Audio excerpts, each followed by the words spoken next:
Nos alegra, mis hermanos, estar con ustedes ya a la mitad del año. Cuando ya termina junio, decimos aquí Pajo ya es bajando, ¿no? Se vienen los meses y pues tiene su tiempo, ¿no? Pero va a ser más rápido, hermanos. Parece que el tiempo va más rápido y el año ya llegó a la mitad. Nos alegra en esta mañana tener la presencia de ustedes, nuestros amigos, hermanos. Yo quisiera que solo 2 saludos, no más, a la derecha y a la izquierda. Mi hermano, me alegra verle en este lugar. Estreche su mano.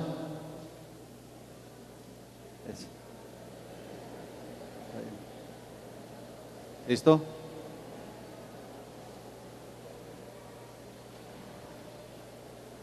Y me alegra que los hermanos diáconos estén trayendo el baúl de los recuerdos, de los buenos recuerdos. Cuando uno lee la Biblia encuentra muchos versículos que fueron el grito desesperado de un profeta, que fueron la parte final como el llamado de atención a un pueblo que estaba en un problema. Pero para mí uno de los textos más tristes está en el libro de Primera de Samuel, cuando dice que el pueblo de Israel tenía tantas dificultades que las visiones, ¿qué sucede? No eran frecuentes. ¿Y qué? Y la palabra de Dios escaseaba. ¿Qué significa cuando la palabra de Dios escasea? Hermanos, cuando escasea la palabra de Dios, dice, la palabra de Dios escaseaba. Pero luego Elena de White hace un análisis para este último tiempo y dice que lo que pasó en el tiempo antiguo, ¿qué sucede? Vuelve a suceder en estos días. Mi hermano, tenga la bondad de sacar el tesoro que la iglesia guarda con sumo cuidado, pero no que la iglesia debe guardar, sino que cada miembro de la iglesia debe tener y albergar en su corazón.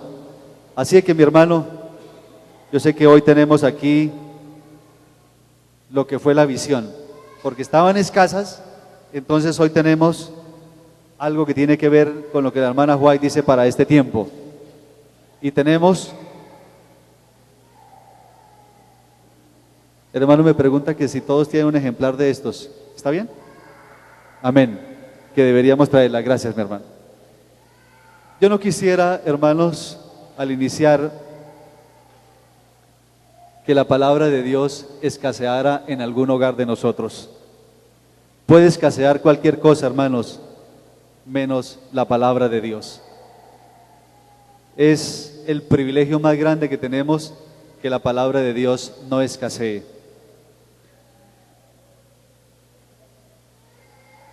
Hay una historia que ustedes conocen. Está en el libro de la Eneida, escrito por Virgilio. Es la historia del caballo de Troya. ¿La recuerdan? Los griegos querían entrar a Troya, pero Troya era una ciudad amurallada y por 9 años procuraron penetrar la muralla, procuraron meterse al lugar, al territorio de los troyanos, pero cada intento que hacían era fallido. Y ellos estaban 9 años, dice la historia, ya casi 10 años, lejos de sus familias. Odiseo, dice la historia, para los romanos es conocido como Ulises, les propuso un plan a los jefes griegos de construir un enorme caballo de madera, bien fuerte, y que dentro del estómago del caballo pudieran meter unos soldados, los mejores de los griegos. Hay tres versiones. Alguien dice que el caballo tenía tanta comodidad para 23 personas. Otro historiador dice que cabían 30, pero uno más intencionado dice que cabían 50 personas en el vientre, en el estómago del caballo de Troya. Lo hicieron. Tardaron meses en hacer este caballo. Cuando ya los griegos estaban allí terminándolo y los troyanos estaban a este lado y no podían salir, dice la historia que apareció un hombre llamado Sinón. ¿Cómo es la frase para Sinón? Sinón era un griego que él se creía, el papel de él, como de sapo, como de espía. Sinón dijo: yo voy y digo que ustedes me han desterrado, que no me quieren, que yo soy un pastor de ovejas, y me meto allí y yo tengo una filosofía para ello. Así de que una mañana estaba terminado el caballo de Troya, la gente estaba dentro, el caballo apareció frente a la puerta de los troyanos. Dice que tenía una inscripción que decía de la siguiente manera: con la agradecida esperanza de un retorno seguro a sus casas, después de una ausencia de 9 años, los griegos dedican esta ofrenda a Atenea. Laoconte, que era el sacerdote de los troyanos, fue llamado con otros para consultar qué hacer con ese caballo. Y el sacerdote, el pastor de los troyanos, les aconsejó destruir el caballo. Escuchen lo que dijo él: ¿creed que hay ofrenda de los griegos sin recibir una traición? Y entonces empezó si se entraba el caballo o qué se hacía con él, si se quemaba o no se quemaba. ¿Qué se hacía con ese enorme caballo de madera?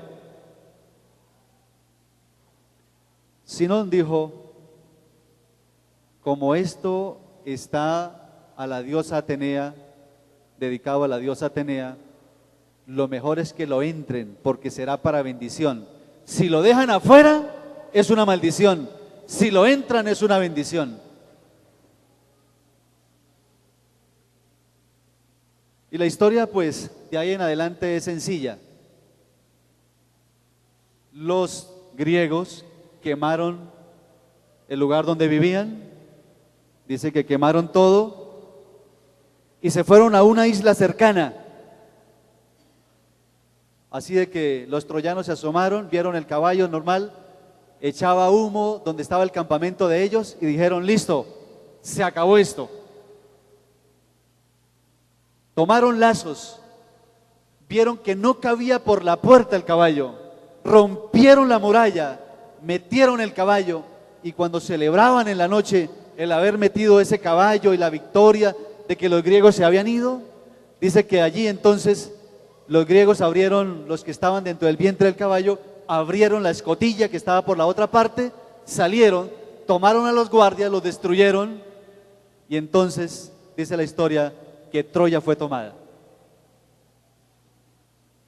Usted dirá: ¿esto es algo de la Biblia o es mitología o en fin? ¿No?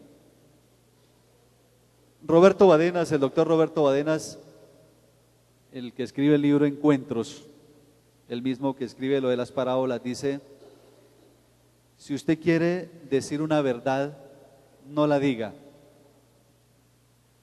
Enseñe una parábola.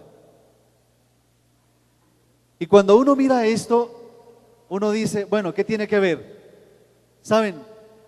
Lo que quiero mencionar es lo siguiente. Durante mucho tiempo, la iglesia adventista del séptimo día fue impenetrable.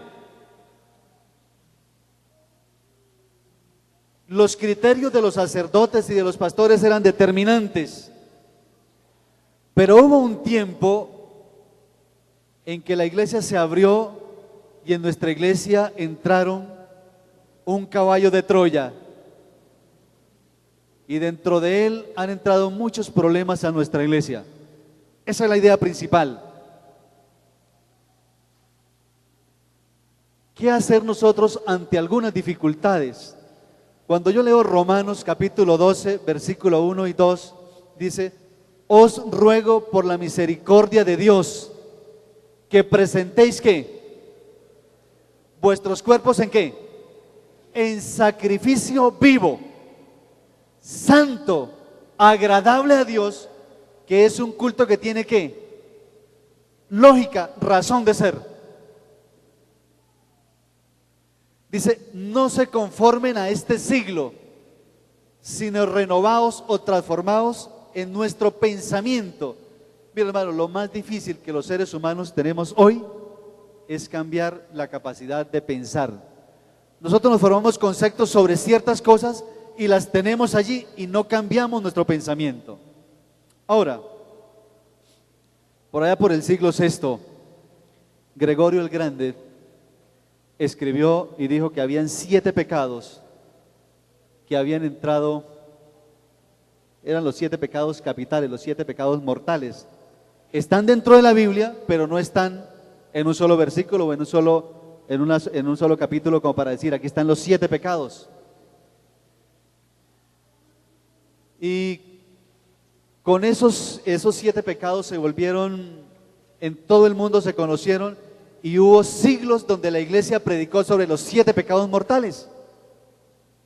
Ustedes saben cuáles son, ¿no? El orgullo, la ira, la envidia, la impureza, la glotonería, la avaricia y la pereza. Y la pereza que es madre de todos los vicios, pero madre es madre, ¿no? No, mentira. 7 pecados. Ahora, yo no quiero, hermanos, que ustedes piensen y digan, bueno, voy a hablar de los 7 pecados mortales. No, no quiero tomar eso. Yo quiero, hice el contexto de la historia y de lo que quiero mencionar para hablarles de un hombre que clasificó 7 pecados en el mundo actual. Como que los volvió a nuestro tiempo y los volvió más asequibles. Fue Gandhi. Gandhi fue el hombre de la revolución pacífica hindú. Nació un 2 de octubre de por allá del año 1869, como 100 años antes que yo, viejo ese man. Y murió en 1948. Gandhi era una persona que tenía quizás una de las mentes más rápidas del mundo antiguo. Era el hombre de la revolución pacífica, pero cuando uno lee su historia, uno se encuentra con muchas cosas que él hacía correctas y que tenía unas frases tan especiales, que tenía como un orden de vida agradable y sacaba mucho tiempo para pensar. Cuando le preguntaron a Gandhi cuál era el camino para la paz, ¿qué dijo él? La paz es el camino. ¿Me hago entender? No hay camino a la paz, sino la paz es el camino.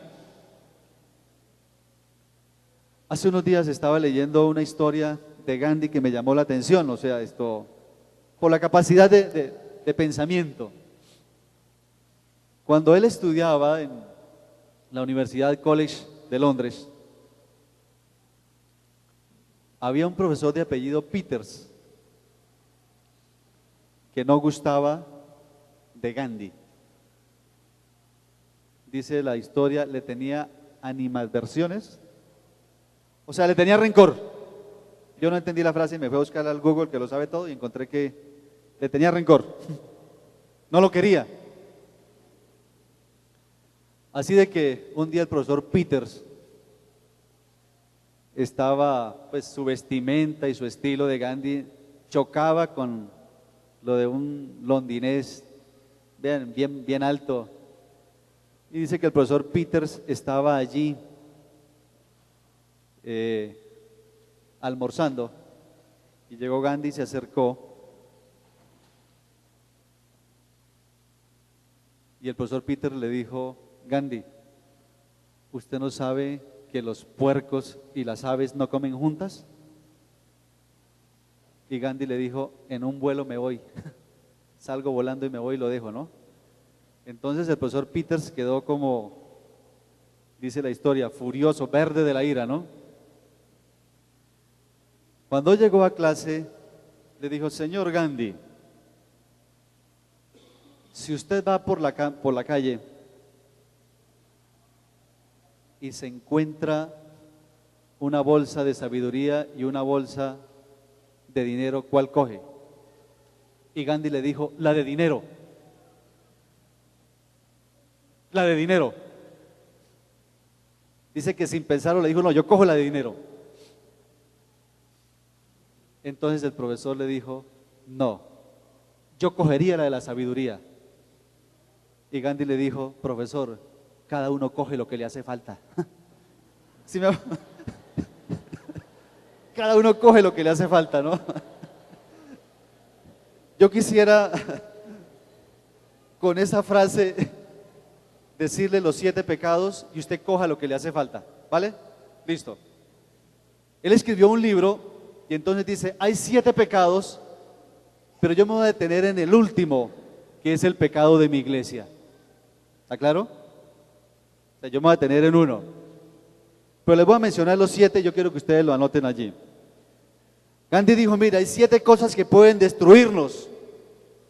Todas ellas tienen que ver con las condiciones sociales y políticas. Dijo: mire, uno de los pecados del mundo actual es querer ser rico sin trabajar. Pregunto, ¿verdad o mentiras? Yo lo he pensado y me metí donde no era. Ser rico sin trabajar. Todo lo pensamos, ¿sí o no? Menos esfuerzo, y por eso es que existen tantos grupos, tanta situación de delincuencia. Ser rico sin trabajar. 2, otro pecado del mundo actual es el placer sin conciencia. Cuando uno mira los deportistas, los gobernantes, noticias de últimos días, ¿no? Donde ellos están prostituyéndose con menores de edad y el mundo lo saca. No tener conciencia de lo que se hace, placer sin conciencia. Hablemos de ellos. Ese problema no lo tenemos aquí. Listo. Punto número 3. Gandhi dijo que uno de los pecados del mundo actual era el conocimiento que no tiene carácter. Conocimiento sin carácter. Y ustedes dicen: ¿cómo así?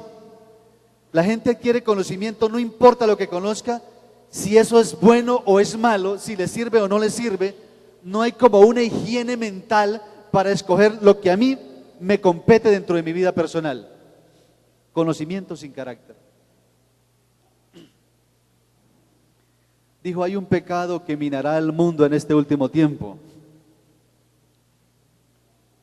Él lo tomó: comercio sin moralidad. Nosotros tenemos una cultura del contrabando como comprar pan en la esquina. Para un cristiano que se ciñe las normas, al César lo que es del César y a Dios lo que es de Dios, ¿no? Nosotros, si nos ofrecen, disculpen, ¿no? Si alguien tanquea con esa gasolina, una pimpina y nos rinde más y es mejor y no sé cuándo. O sea, nosotros somos de ese criterio, esa mentalidad. Hacer negocios sin ética, no importa. Priman lo que a mí me compete. Ese es un pecado. Comprar algo robado, eso es Eso es como coger un ahorro que usted tiene y dárselo a un ladrón para que se lo guarde. ¿Me hago entender? O sea, los dineros mal habidos, con el tiempo se pierden. El quinto pecado que Gandhi expuso, dijo, mira, para este último tiempo, ciencia sin humanidad. O sea, la ciencia aumentará, habrán grandes científicos, pensadores, médicos, crearán cosas y no pensarán que en el ser humano, ni en la naturaleza, ni en los animales, ni en el campo, en nada. Eso es lo que nosotros vemos hoy, ¿no? O sea, es mejor que nos saquen el oro allá de Santurbán. No, yo no soy revolucionario. Y en el tiempo entonces vamos a pedir agua y no tenemos. ¿Me hago entender? Punto número 6. Ustedes van a decir aquí si están de acuerdo. Gandhi dijo, uno de los problemas de este último tiempo es la política sin principios. ¿Estamos de acuerdo? Miren, mis hermanos, nosotros estamos cansos de tener una política que pésima, pésima. Elmer, dicen por allí en un pensamiento que es más fácil encontrar un negro pecoso que encontrar un político honesto. Sí, o sea, usted nunca va a, o sea, esas cosas no las va a encontrar. ¿Sí? O sea, es difícil, claro. Este no es, hermanos, nuestro punto de discusión, ¿no? Ese no es nuestro punto de discusión. Pero noten si esos 6 pecados no son. Pero a mí el que me compete en esta mañana, hermanos, y sobre el cual dedicaremos unos minutos, es hablar del pecado que más le preocupó a Gandhi. ¿Sabe cuál fue? La religión sin sacrificio. Dice que el mayor problema que él le vio a este mundo fue la religión sin sacrificio. Y entonces bajo ese concepto, hermanos, nosotros giramos como iglesia y decimos, bueno, el caballo de Troya en este tiempo fue que se abrieron iglesias en todo lugar y cada uno dice, yo tengo la verdad y no importa cómo usted viva con tal de que asista allí, ¿qué sucede? ¿Usted está bien? Yo le pregunto, ¿qué sacrificio hace usted por esta iglesia? Para ir entrando en reflexión. ¿Qué me sacrifico yo para asistir a adorar a Dios? Alguien me obliga. Cuando el apóstol Pablo le escribió a los romanos, dijo, os ruego. El apóstol Pablo en su temperamento no era para rogar. Usted vio que él arregló muchas cosas a punta de espada. Pero cuando llegó a entender la iglesia dijo, mire, yo ruego por la misericordia de Dios que presenten vuestras vidas, vuestros cuerpos en un sacrificio vivo, santo, agradable, que tenga razón de ser. Cuando usted empieza y dice, bueno, ¿cómo es mi religión? ¿Cómo es mi religión? ¿Yo sí estoy haciendo como un sacrificio? Ah, no, porque es que Dios no quiere sacrificios. Y claro, como Dios no tiene sacrificios, entonces yo no hago nada. Pero yo sí quiero decirles, hermanos, es nuestro deber y nuestro privilegio sacrificar nuestra propia vida. Y miren, el camino a Cristo, varias páginas. Él presenta varias enseñanzas que quiero que ustedes ya la conocen, ¿no? Página 42. La guerra contra nosotros mismos es la batalla más grande que jamás hayamos tenido. ¿La guerra contra quién? Mira, hermanos, uno se encuentra con diferentes hermanos cuando los visita, cuando habla con ellos, y parece que la guerra es entre nosotros. Pero la verdad no es entre nosotros, hermanos, es contra nosotros mismos. Es lo más difícil. Hoy, yo le pregunto, ¿qué sacrificio hizo usted hoy para venir a la iglesia?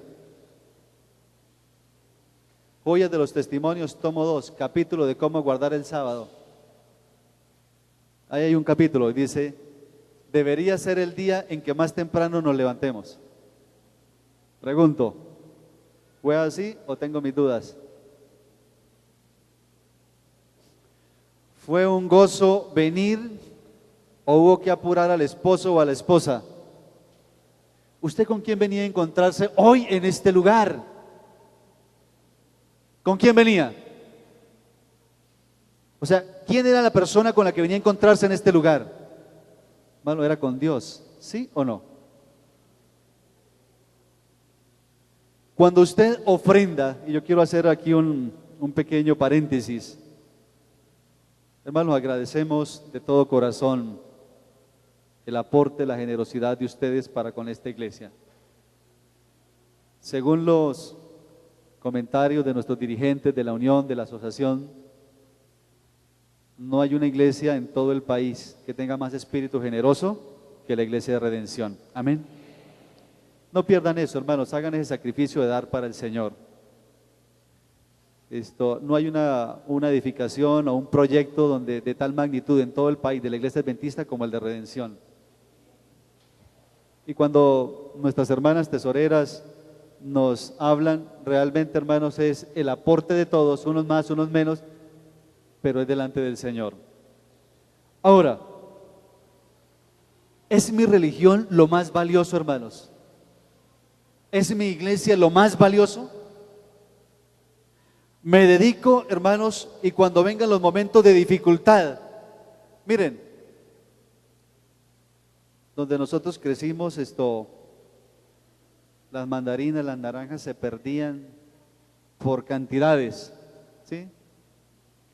Pero cuando uno llega y la señora dice que quiere tomarse unos jugos de naranja y uno se va a comprarlas, y la primera vez que yo fui a comprar naranjas me pareció que me estaban atracando, porque yo no había comprado naranjas nunca en la vida. ¿Sí me hago entender? O sea, nunca, a mí me parecía, porque a veces, hermanos, lo que nosotros tenemos no lo valoramos. La libertad de culto, el venir a adorar a Dios y saber que un día lo vamos a perder. ¿Está claro, hermanos? Y entonces, ¿qué sucede? Que un día no tendremos la facilidad de leer la Biblia. Eso debe ser duro, hermanos. Que no vamos a tener la facilidad de congregarnos como hermanos para adorar. Yo le pregunto, hermanos, ¿qué siente usted si yo le digo, no, voy a leer, porque si no pronto lo hago sentir mal? Patriarcas y Profetas, página 139. En muchos hogares se descuida la oración. ¿En cuántos? Los padres creen que no disponen de tiempo para el culto matutino o vespertino. Pero usted dice, no, es que la religión no es en la iglesia. No, es que la religión empieza ¿en dónde? En la casa, hermanos, en el hogar. Allá es donde empieza la religión. Yo lo he repetido, Conducción del Niño 522, 523. La falta de poder en la iglesia se debe a la falta de cristianismo en el hogar, dice Elena de Guay en Conducción del Niño. La falta de poder hoy en la iglesia se debe a la falta de cristianismo en el hogar. Gandhi dijo, el cristianismo me gusta, los cristianos me decepcionan. ¿Por qué? Porque predicamos una cosa y ¿qué? Y nuestro estilo de vida es otro. Por eso él dice que uno de los pecados es la religión que no tiene sacrificio, que no tiene como un orden, como un estilo de vida. Los padres creen que no disponen de tiempo para el culto matutino o vespertino. No pueden invertir unos momentos en dar gracias a Dios por sus abundantes misericordias. Unos momentos, cuando usted para la casa y dice, un momentico, vamos a orar. ¿Por qué? Porque vamos a orar. O sea, no necesita dar muchas explicaciones para darle gracias a Dios. No tienen tiempo para orar. No pueden invertir unos momentos en dar gracias a Dios por sus abundantes misericordias, por el bendito sol y las lluvias que hacen florecer la vegetación y por el cuidado de los santos ángeles. Pero ahí voy en la otra parte, el contexto para que, como primero nos dice la señora, primero la panelita, luego el purgante. No tienen tiempo para orar y para pedir la ayuda y la dirección divinas. y la permanente presencia de Jesús en el hogar. No tienen tiempo para ello. Escuchen, si alguien se siente así, dígalo. Salen a trabajar como va el buey o el caballo o el burro. Yo le pregunto, ¿sale usted como un burro, hermano, y no ora? ¿Sabe lo que la hermana Joy me dice, no? ¿Sale como un caballo, como va al establo y no se dedica a Dios? ¿Qué es lo más importante en esta vida, hermanos? Dios lo ha bendecido, le ha dado un círculo familiar. Dios lo llena de bendiciones, hermanos. Pare. Dice, muchos salen como va el buey o el caballo sin dedicar un solo pensamiento a Dios o al cielo. Pregunto, ¿es el pecado de este tiempo, hermanos? ¿Es el pecado de este tiempo? Cuando esto termine, hermanos, ¿a quién le damos cuenta nosotros? ¿A quién le damos cuenta nosotros? Ustedes recuerdan cuando David censó el pueblo. ¿Se acuerdan? El Señor dijo, no lo cense, no lo cuente. Primera Crónicas, capítulo 21. Y entonces vino una mortandad. Y David dijo, Señor, ¿qué hago? ¿Qué hago? Primera de Samuel, Primera de Crónicas, capítulo 21. Dice la escritura, en el versículo 23, 22. Entonces dijo David a Ornán, dame este lugar de la era para edificar un altar a Jehová, dámelo por cabal precio para que cese la mortandad en el pueblo. Había que hacer un altar para unos sacrificios, para que cesara la mortandad. Y Ornán respondió a David y le dijo, tómala para ti y haga mi señor el rey lo que bien le parezca. Y aún los bueyes daré para el holocausto, y los trillos para la leña, y el trigo para la ofrenda, yo lo doy todo. Yo pregunto, ahí cuando uno lee esa historia, ¿de quién se acuerda? De David. Nadie se acuerda del hermano Ornán. Y a ninguno de nosotros se le llama Ornán, pero David sí hay bastantes. El hermano Ornán dio el pedazo de tierra, dio los bueyes, dio la leña, dio el trigo, dio todo. No tan hermanos, él era generoso. Entonces el rey David le dijo a Ornán, no, sino que efectivamente la compraré por su precio justo, porque no tomaré para Jehová lo que no es tuyo, lo que es tuyo, perdón, ni sacrificaré holocausto que nada o que no me cueste nada. Miren, ¿qué sacrificamos nosotros que es de valor? Porque alguien me dice, pastor, yo estoy sacrificando un día para venir a adorar. ¿Mucho sacrificio? O sea, ¿qué le duele a usted? ¿Qué está sacrificando a usted que le duele? O sea, ¿qué le duele a usted, hermanos? Miren, no se sientan mal, hermanos. El profesar pertenecer a Cristo. ¿Cuántos profesan pertenecer a Cristo aquí, hermanos? Bueno. Muchos dejaron la mano abajo. ¿Cuántos son cristianos? Ajá, tenemos algo otros budistas y viendo otras denominaciones, ¿no? El profesar pertenecer a Cristo sin sentir amor profundo es una mera charla. Árido formalismo, gravosa y vil tarea. Si usted dice que es un cristiano, no tiene amor profundo, ¿qué dice la Escritura? Es una gravosa, vil tarea. Cuando a mí me dicen que un hermano se fue de la iglesia porque discutió con uno, discutió con otro, eso no es verdad. ¿Que se desanimó? Sí. Pero hermanos, cuando uno ama, eso es incontrolable, ¿sí o no? Eso es incontrolable. Cuando uno ama algo, yo conozco de aquí varios jóvenes enamorados y amigos míos, que por respeto no digo el nombre, pero hasta lloraron, ¿sí? Sufrieron por amor. Uno mismo sufre, ¿sí o no? ¿Amo yo a mi Señor las cosas que hago, hermanos? ¿Amo yo lo que hago dentro de la iglesia? ¿Amo estar en comunión con Dios? Y retomo el texto con el que inicié. ¿Escasea la palabra de Dios en mi casa? ¿Saben? Muchos de esos problemas que hoy tenemos dentro de la iglesia se ahorrarían si nosotros en nuestras casas que fuéramos más fervorosos, hermanos, fuéramos más fervientes, se alivianarían muchos problemas.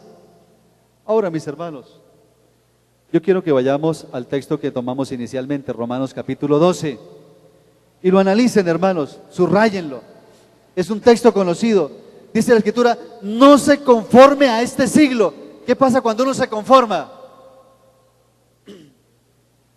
De pronto se levanta un hermano y dice: ¿para qué le hacemos más a este templo? Dejémoslo así. Eso es un conformismo, ¿me hago entender? ¿Ahí no vamos a adorar siempre? Sí. Pero ¿qué sucede? ¿Qué tenemos que hacer con él? Embellecerlo, embellecerlo. Yo no sé, hermanos, a qué horas se metió un caballo dentro de nuestra iglesia. Y algunos argumentan, ¿no? Pastor, yo creo que cuando se inventó la televisión por el año 1928 y cuando el general Rojas Pinilla la trajo a Colombia en el 54, ahí se acabó. La gente le dedica más tiempo a esto que a aquello, ¿no? Cuando la televisión a color ingresó al país, eso fue novedoso, ¿no? Por el 70, 79. Cuando estos tres jóvenes en la Universidad de Harvard inventaron el Face, todas estas cosas. Cuando nosotros hoy vemos las cosas que pasan dentro de nuestro mundo, nuestros gobiernos, que se perdieron los principios, los valores, nosotros decimos: hermanos, ¿dónde está nuestra religión? ¿Dónde están los sacrificios que hacemos nosotros en nuestra vida personal? ¿Dónde está el sentir? Y él dice: mire, no se conformen a este siglo, sino transformados. ¿Qué es transformar? ¿Ah? Cambiar. Por medio de la renovación. ¿De qué cosa es lo que tenemos que renovar, hermanos? ¿Ah? El pensamiento, el entendimiento. La gran mayoría, por nuestra naturaleza, nos vemos en lo físico, ¿no? Pero dice la Escritura que es cuestión de cambiar el pensamiento, la manera de pensar. Usted debe sentarse un día y decir: hermanos, ¿cómo va mi relación personal con Dios? ¿Cómo va mi iglesia? ¿Cómo voy yo en lo que a mí me compete? ¿Mi religión sí es de valor? ¿Sí es de valor? ¿Sí es de valor la iglesia adventista del séptimo día? Pregunto, hermano, ¿sí vale la pena pertenecer a la iglesia adventista del séptimo día? Hermano, yo de alguna manera admiro a estos fundamentalistas, ¿no? Porque a mí decirme en algo que no han comprobado, pues es tenaz, ¿no? Que si yo me coloco de explosivos mi cuerpo, ¿sí? Y voy y me estrello contra algo y yo muero, paso a un estado superior. Que duele, duele. Y ellos lo hacen. Usted se puede imaginar, hermanos, cuando una bomba explota y el cuerpo va en pedazos, porque yo paso a un estado superior. Pero ellos tienen eso que en su mente. Eso es la razón de ser. Eso está en su mente. A mí me dicen: que hay un cielo nuevo y una tierra nueva. ¿Y nosotros qué? ¿Nosotros qué? Que Cristo viene en las nubes del cielo. Otros no nos lo creen porque nosotros no lo vivimos. Lo que creo es de valor, hermanos. Me sacrifico por lo que estoy creyendo. Dígame, hermanos, ¿qué cuota he pagado yo por ser adventista del séptimo día? ¿Qué he pagado yo por esta iglesia?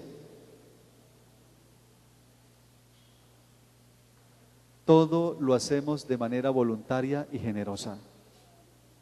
Ahora, hermanos, el libro de Efesios, capítulo 4, Efesios capítulo 4, versículo 23.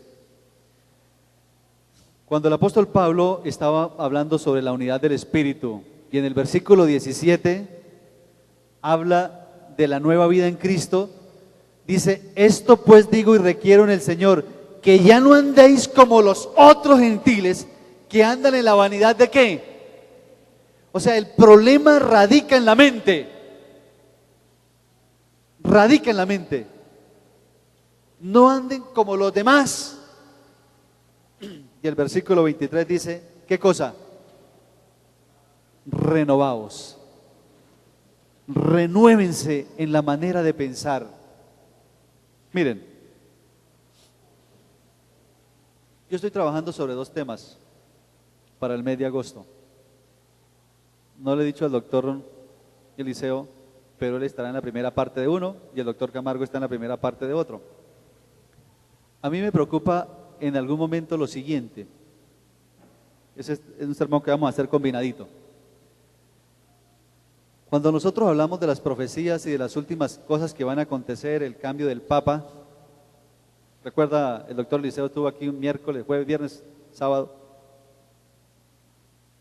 La iglesia tiende a llenarse más que los demás días. Amén. Pero pasado eso, ¿qué sucede? La misma, igualitos. O sea, si esas cosas que nos dicen, y es agradable porque es que nosotros tenemos, como dice, la noticia así de primerazo, usted la vio, pero igual pasa un día, ¿y qué? Todo sigue normal. A mí la Escritura me dice hoy, hermanos, renuévese en el espíritu de vuestra mente. Y como le dijo Gandhi al profesor Peters, cada uno coge lo que le hace falta. Yo no sé qué le hará falta a usted en esta mañana, hermanos. Pero yo sí quisiera decir, hermanos, si ve plata, recójala, si ve sabiduría, recójala. Pero si ve la Biblia, hermanos, cárguela y léala y estúdiela, porque esa será la mejor elección. Ese será lo mejor. Hermanos, el tiempo de oración, dedíqueselo al Señor. Nosotros tenemos una lucha para orar y hemos iniciado cadenas de oración. Y yo sé que a muchos se les pasa desapercibido. Pero si usted no lo hace por los demás, hágalo por usted. Hágalo por usted. Coja lo que le sirva, hermanos. Coja lo que le sirva. Cada uno coge lo que necesita. Yo quiero decirles en esta mañana, mis hermanos, yo quisiera que la primera iglesia, la más próspera de todas, fuera la de su casa. Amén. La de su hogar, la de su familia. Finalmente, a ustedes no les van a pedir cuenta por la iglesia Redención. Ese pedacito me toca a mí. Pero antes de Redención me piden por la casa mía. Por eso a veces hago esa observación, hermanos, de que no olviden, hermanos, la Biblia. El pueblo en el pasado perdió porque las visiones eran escasas. Hoy nosotros tenemos todo a mano. Si la palabra del Señor en el tiempo pasado escaseó, hoy no escasea, hermano. No debe escasear. Dios bendiga a cada familia de la Iglesia de Redención. Dios nos ayude para que la palabra de Dios esté en abundancia en cada hogar. Amén.